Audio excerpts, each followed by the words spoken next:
이런 사태들의 중심에는 결국은 피고인 윤석열이 탄핵 심판을 받는 문제들이 있는 건데 어제 이제 그 3명의 증인이나 현재 출석을 해가지고 여러 모습들을 보여줬는데 장소장님은 가장 인상 깊었던 장면이 뭐였습니까? 다 인상이 깊었는데 그냥 김용현 변호사 측이 이진우 수방사령관에게 그 대통령 전화에 대해서 막 이렇게 윤석열 그 내린다니. 꼬치꼬치 캐물으니까 점점 이제 제 부관이 3분이라고 전화해서 이런 얘기를 하시려고 하는데 막 마이크 뺏은 거 그게 전 제일 인상적이었어요. 그러니까 그게 뭐냐면은 되게 뭔가를 감추고 싶어 한다라는 것도 나오고 이 변호사들끼리도 대화 소통도 안다고 서로 논의도 안 하면서 그러니까 그냥 누가 질문하고 물어보면 잤다가 일어나가지고 자기 질문할 때 하고 그러니까 이게 어떠한 논리나 법적인 근거 없이 계엄을 선포를 했다. 그런 것 스스로 잘 아는 것 같아 그냥. 그래서 막 감추고 바보 되고 부하들에게 책임 미루고 이렇게 이 상황을 좀 빠져나가려는 것이 아니냐. 그래서 비겁한 모습이었다. 우리 원장님은 어떤 부분이 좀 인상 깊었습니까? 저는 뭐 누군가의 팬이지 않습니까? 저 홍장원 참 좋아합니다. 이름이 좋아요. MC 장원도 좋고 개그맨도 좋고. 이름이 똑같잖아요. 그러니까 이분이 명확하기도 하지만 또 개그감이 있더라고. 나와서 인터뷰하는 내용을 보니까 본인이 뭐 100억인가 1000억인가를 떼먹었기 때문에 잘렸다 이런 이야기에 대해서도 방어를 다 하더라고요. 들어보면은 이분이 이제 그 대북 공작 관련 일들을 오랫동안 맞아요. 실제로 찐보수잖아요. 맞아. 보수란 무엇인가라는 부분에 대해서 저는 이제 우리 홍장원 전 차장 그리고 그 최혜병 사건의 박정훈 대령 이런 분들 보면서 정말 진심으로 느꼈고요. 한국의 관료들이 가져야 될 자세라는 부분에 대해서도 다시 한번 감사히 여겼습니다. 이런 그 참보수라고 할 수 있는 분이 증인 신문에서 자기 주장을 이제 편 것이고 그런데 윤석열 스스로도 이제 청기 누설을 하면서 실수한 부분이 있었던 게 어떤 부분이죠? 결국 선관위의 병력 투입을 내가 김용현한테 지시했다. 이거 자백입니다. 이 얘기는 사실은 검찰 조사나 그 공수처 조사를 안 받았기 때문에 이런 얘기를 들을 기회가 도통 없었는데 전 국민을 상대로 진술을 명확하게 해줬습니다. 그러니까 스스로 국헌문란을 하고 내란죄를 저질렀다라는 것 그리고 계엄이 불법이라는 것을 스스로 자인한 것이 아니냐 그런 생각이 들어요. 두 가지잖아요. 국회에 병력을 집어넣어가지고 국회를 무력화시키려고 했던 거. 헌법기관. 그렇죠. 선관위도 헌법기관인데 그렇죠. 선관위도 점거를 해가지고 뭐 내가 뭐 저기 서버나 뭐 저 컨텐츠 이런 거를 확보한 거 아니고 뭐 아무것도 안 했잖아요. 뭐 그냥 이렇게 얘기를 했지만 거기를 점거해가지고 부정선거 이거를 확인하려고 했었던 거 아니에요. 그러면 선관위를 무력화하려고 했던 것도 본인의 직접적인 지시다라고 하기 때문에 이거는 영상으로 많이 남아있고 선관위는 본인이 지시했다라고 했고 그럼 이거는 탄핵 사유가 될 수밖에 없는 거예요. 국헌문란의 목적을 뭔가 달성하는 듯한 느낌을 근데 주는 건데 이렇게 얘기를 하잖아요. 아무 일도 일어나지 않았잖아요. 근데 왜 자꾸 뭐라 그래요? 이러잖아요. 근데 내란죄의 가장 큰 혐의는 뭐냐면 추상적 위험성이거든요. 그러니까 뭔가 일이 일어나지 않았더라도 그 일이 진행되면서 뭔가 일이 일어날 거라고 우리가 예상만 하더라도 그렇죠. 그것은 범죄 행위예요. 그러니까 내란 모의죄도 있는 거 아니에요.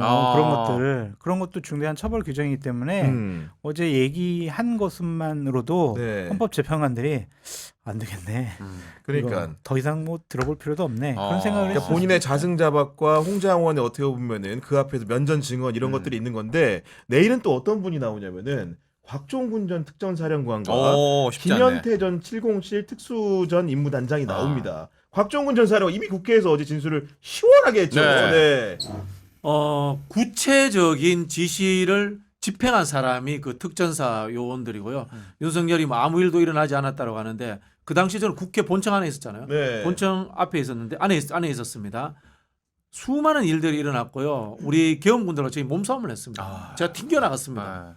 날쌘 nel심왕전 그나마 안 다쳤지 윤석열 같은 물살이었으면 거기서 완전 엎어졌을 겁니다. 코피 나고 진짜 그런 일들이 있어요. 그 당시에 제 또래들이란 제 위 또래들 국회의원들은 야 이거 5.17, 5.18 같은 사태 일어나는 거 아니야 다시 만약 쟤들이 총을 앞으로 들고 들어왔어요. 그러니까 민주당의 안기령 대변인이 총 뺏는다고 난리를 쳤죠.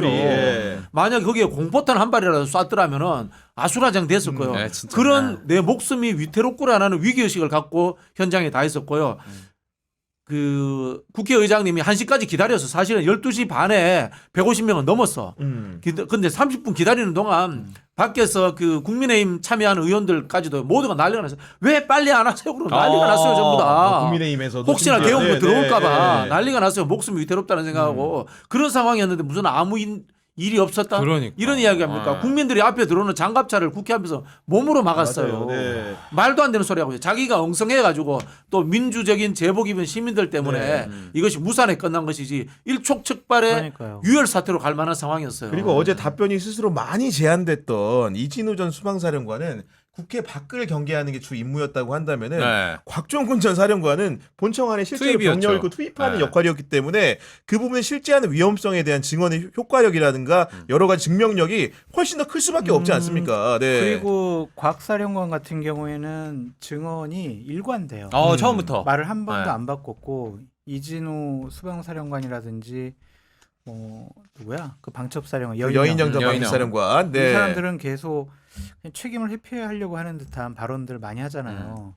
검찰의 조사 내용까지도 좀 다른 제기가 아닐 수도 있습니다. 이런 식으로 부정하는 얘기를 하고 있는데 네. 곽 사령관 같은 경우 일관되기 때문에 내일 아마 대통령이 나오게 된다면 상당히 곤란할 수밖에 없는 상황. 그러겠네. 이분은 제 발언이 제한됩니다. 이렇게 안 할 것 같아. 그냥 뭐 기왕 이렇게 된 거 다 말씀드리겠습니다.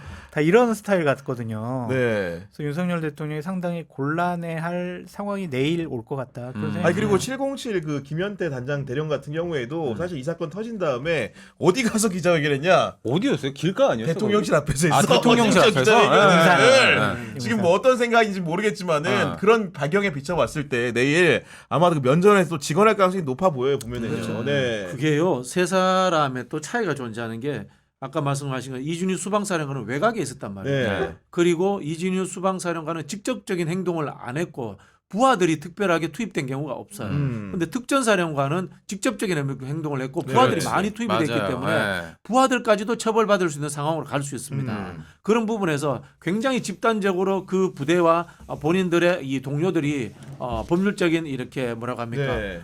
징벌을 받을 가능성이 있단 말이에요. 그래서 본인이 자백을 할 수밖에 없는 상황이고요. 여인영 사령관은 또 다른 게 뭔가 하면은 여인영 사령관은 만약에 윤석열이 수계에서 없어져 버리면 본인이 수계급이 돼버려요. 본인이 관여된 게 너무 많아. 그렇죠. 여인영 문제가. 사령관은 네, 여인영. 기획 네. 파트야 실제로. 맞아요. 네. 그런 부분이 있기 때문에 대답을 함부로 하기도 그렇고 굉장히 난감한 상황에 처해 있을 거예요 아마. 근데 참 어제 보면서도 윤석열 대통령은 대통령감이 아니라 어떠한 공직을 맡아서는 안 될 사람이구나라는 걸 많이 그거 느꼈는데 너무 늦게 알았네. 죄송해요. 아니요. 제가 원래 소장님 그래요. 빼고 다 그렇게 지금 생각했어요. 저 정도 됐으면 내 책임이다. 그 한마디를 안 해요. 이런 심판 저 의미 없다. 아니 심지어 디테일하게 또 책임 돌리는 게 예를 들면 이런 거잖아. 선관위 가는 거에 대해서 정보사 간 거에 대해서 원래 IT 전문 분야가 예를 들면 사이버사라든가 방첩사라고 하면서 뭐 이런 식으로 김용현이 잘못 보냈다는 식의 뉘앙스가 들리게 하잖아요 이게. 그러니까 예를 들면은 현지 출동한 사령관들이 말귀를 잘못 알아들어가지고 그러니까 네. 의원들 얘기를 한 거 아니야. 끌어내라는 의원 얘기하고 나오고 체포 의원 얘기한 거 나오고. 아니냐 막 이렇게 막 얘기를 해버리고 자꾸 김용현한테 책임 떠넘기고 포교로 내가 안 했는데요, 안 썼는데요, 막 이렇게 해버리잖아요. 그러니까 자격이 없는 사람 같아요. 좀 이 정도 됐으면 정말 제 책임입니다. 저 부하들 다 용서해 주시고 좀 법적 처벌 낮춰 주십시오. 제가 다 네. 책임지고 안고 가겠습니다. 네. 이래야지. 너무 기대하는 거예요. 네, 그럴 사람이었으면 뭐. 윤석열이 이제 검사를 하다가 그만두고 법무법인 태평양에 있다가 2003년에 다시 들어오잖아요. 네. 안 들어왔어야 됐어. 그리고 실제로 저런 사람은 옛날 그 우리 이른바 이제 향판이라고 하잖아요. 동네에 있는 그 이제 판사, 검사들 동네 옛날 이야기입니다. 민원 청탁이나 들어주면서 특산물이나 대충 받아 먹고 낮에도 콧 빨가 해가지고 다니고 조기 받아 먹고. 예, 그렇게 살았어야 될 수준의 사람이 아닌가. 저는 그런 생각이 듭니다. 마지막 화두는 노상원 이분은 어제도 얘기했는데 하루 자고 일어나면 본인의 에피소드가 저절로 생깁니다. 이분이 뭔가 했더니 어제 국회 청문회를 보니까 정말 뜨악하던데. 그러니까요. 그 박민우 준장이라는 분이 이제 정보사 여단장 맡았던 네. 분인데 무슨 증언을 했냐? 2016년에 HID 요원들이 뭔가 임무를 받고 수행을 했는데 이 사람들을 상대로 폭사시켜라. 야. 원격 폭사. 폭파 조끼를 입혀가지고 폭사시키라는 지시를 했다는 걸 얘기하면서 노상원이 수첩에 적어놓은 내용들이 정말 이렇게 가볍게 들리지 않았다는 취지로 증언을 한 거 아니겠습니까 지금? 그때부터 제정신이 아니었다. 또라이죠. 아. 한마디로 말씀드려서. 그러니까 허위 과대망상증 환자가 국가의 중요한 직책을 맡아가지고 나라가 큰일 날 뻔하지 않았을까 그런 생각을 한 축으로 해보고 또 하나는 참 끼리끼리들 잘 모였구나.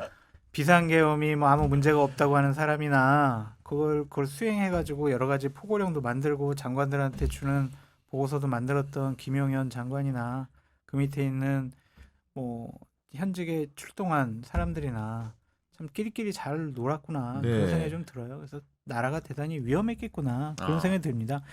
군인들이 전쟁하는 이유가요. 대한민국 국민들을 살리기 위해서 하는 거 아니에요. 그들의 생명과 재산을 지키려고. 뭐 HID 요원들 북한에 뭐 침투 작전 해가지고 돌아올 때 예를 들면 그 사람들이 나가서 비밀을 누설할까봐 이 비밀은 나가면 안 돼. 그러니까 저 사람들도 제거해. 이런 거 아니에요. 참 이런 사람들이 사령관을 하고 중요한 직책이 있었다라는 게 대단히 좀 불행했었다 그런 생각이 드네요. 아니 그래서 저는 어제 이진우 전 사령관 그 신문 과정에서 국회 측 대리인단이 이제 어떻게 했냐면 불행한 군인이라는 표현을 썼는데 거기에서 이진우 전 사령관이 어떻게 답하는지 너무 궁금했어요. 근데 그거를 굉장히 이렇게 받아치더라고 보니까. 그러니까 불행한 군인이 아니다. 자기유정을 그렇게 하지 말라고 하면서 이제 자기 얘기를 풀어갔는데 저는 사실 지금까지는 군에서 이제 복무하시는 분들에 대해서 그 애국심이라든가 저랑은 견해 차이가 많이 있지만 나라를 사랑하는 마음이 좀 이렇게 특별하다고 느꼈는데 어제 이제 그 상황을 만나니까 약간 이분들의 그 멘탈리티가 좀 어떻게 형성이 되는 것인가. 이렇게 우리나라의 군에 장성이라는 사람들이 육사를 나오고 이렇게 정규 교육 과정을 배운 건데 이런 마음이라고 한다면은 그걸 좀 전격적으로 바꿔야 되지 않을까 이런 생각 들었거든요. 애국심이 아니라 출세욕이죠. 그게 보이고요. 대한민국의 많은 공직자들이 오판하는 게 있습니다. 나는 누구에게 충성해야 되는가? 사람에게 충성한다. 윗사람에게. 조직에 충성한다. 국가에 충성한다. 이런 생각들을 말하거든요. 영화 변호인의 노무현 대통령이 이야기합니다. 국가는 국민입니다. 민주공화정이라는 국민이 만든 이 국가에 대해 충성을 해야 되는 것이다. 이 말씀을 드리고 싶고요. 저는 노상원 씨가 김건희에 자꾸 연상이 돼. 김건희가 굉장히 연상이 되는데요. 제가 여기서 고리를 하나 이야기해 드릴게요. 네. 김성훈 씨가 비화폰을 굉장히 많이 뿌렸대요. 비화폰을 많이 뿌렸다고 합니다. 거기에서 노상원 씨에게 갔다라는 이야기도 나오고 있습니다. 주장이 어제 나왔죠. 네. 김건희 씨도 비화폰을 썼다라고 합니다. 네. 그러면 노상원하고 김건희가 비화폰 같이 통화했을 수도 있지 않을까? 이런 의심도 해보고요. 이른바 오비라고 하는 사람들은 오비라고 하는 사람은 공무원이 아니에요. 공무원이 아니란 그렇죠. 말이에요. 공무원이 네. 아닌데 자 특전사령관 그다음에 방첩사령관 방첩사에 누구 김건희가 전화해서 나 김건희인데요. 그러면 공무원들이 뭐라고 하겠습니까? 아 제가 여사님하고 통화할 일은 아닌 것 같습니다. 죄송합니다. 하고 끊겠죠.